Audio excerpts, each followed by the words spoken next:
कामचोर बहू। कांता बहन की दो बहुएं थीं, बड़ी कल्पना और छोटी प्रिया। कल्पना का जैसा नाम वैसा ही काम। सारा दिन कल्पनाओं में रहती, ना कोई काम करती ना कोई धाम।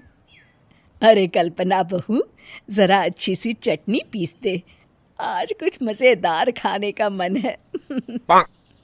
पेट में जलन हो जाएगी माँ जी बुढ़ापे में, और वैसे भी मेरा काम करने का वक्त शाम का है, अब प्रिया को ही बोल दो।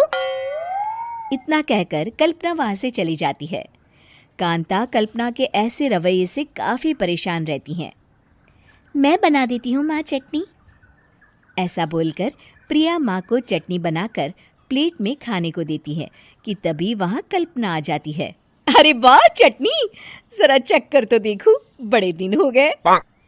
अरे नहीं बहू, तू तो रहने ही दे चटनी खाना, पेट में जलन हो जाएगी।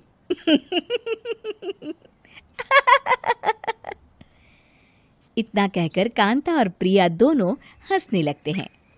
कल्पना सारा दिन या तो मोबाइल में यूट्यूब देखती या फिर सोती रहती। उसका कमरा भी बिखरा और गंदा रहता। एक दिन कल्पना का पति अशोक उससे कहता है, अरे कल्पना, जानवर भी उस जगह को साफ कर लेता है जहां वो बैठता है, तुम तो इंसान हो, कैसे इतने गंदे कमरे में रह लेती हो? देखो सारा सामान यहाँ वहां बिखरा पड़ा है। ज्यादा अपनी माँ का बोल ना बोलो। हाँ, कमरा तुम्हारा भी तो है, गंदा लग रहा है तो साफ कर लो। पता नहीं तुम्हारे साथ मैं कैसे जिंदगी बिताऊंगा। इतना कहकर अशोक वहां से चला जाता है। कल्पना बस खाना खाने कमरे से बाहर आती और फिर से कमरे में चली जाती। इससे कांता बहन काफी परेशान रहती।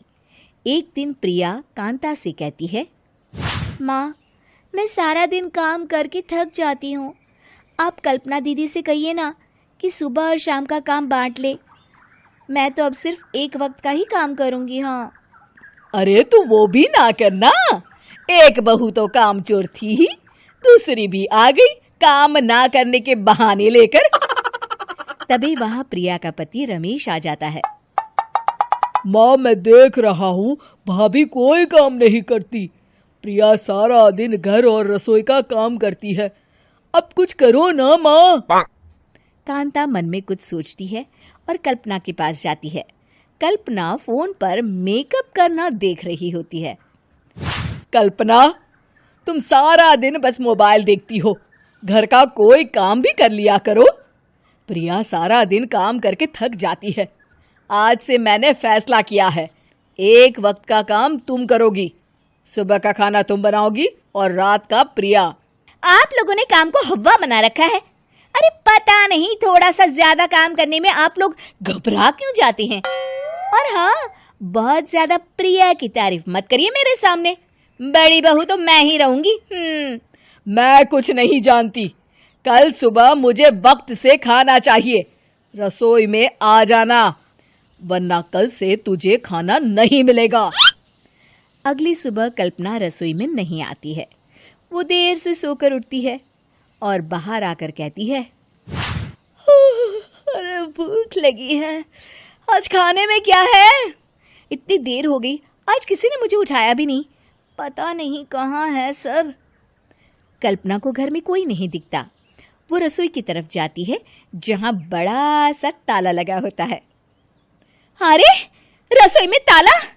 ओ, मैं तो भूल ही गई थी, माँ ने आज से सुबह का खाना मुझे बनाने को कहा था।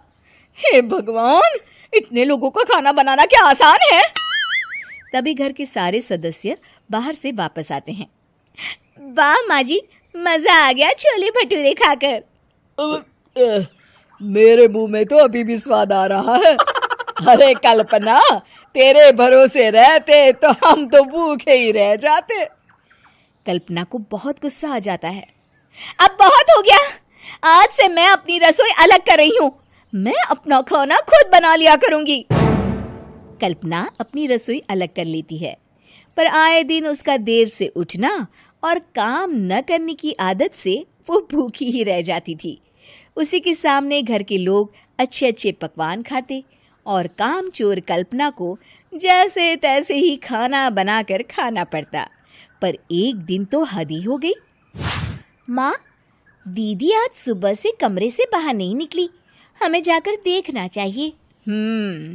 सो रही होगी कामचोर कहीं की, पर तुम कहती हो तो चलो देख लेते हैं उसे। कल्पना कमरे में पेट पकड़कर बैठी होती है। हाय मेरा दर्द, पेट दर्द के मारे मर रही हूं मैं।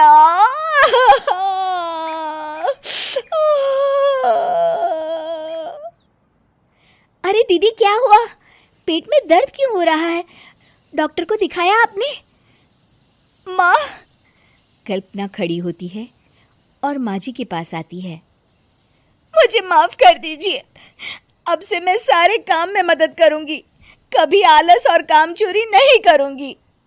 हाँ हाँ, वो तो ठीक है, लेकिन अचानक क्या हो गया जो तू काम करने को तैयार हो गई? कामचोर कल्पना। माँ, लगातार बासी और उल्टा पुल्टा खाना खाने के कारण मेरे पेट में इन्फेक्शन हो गया है। काम न करना पड़े इसलिए मैं 2 दिन का खाना एक दिन ही बना लेती थी। बासी और खराब खाना खाने के कारण लेने के देने पड़ गए। पेट में दर्द हो रहा है। चलो अच्छा हुआ, देर आए दुरुस्त आए।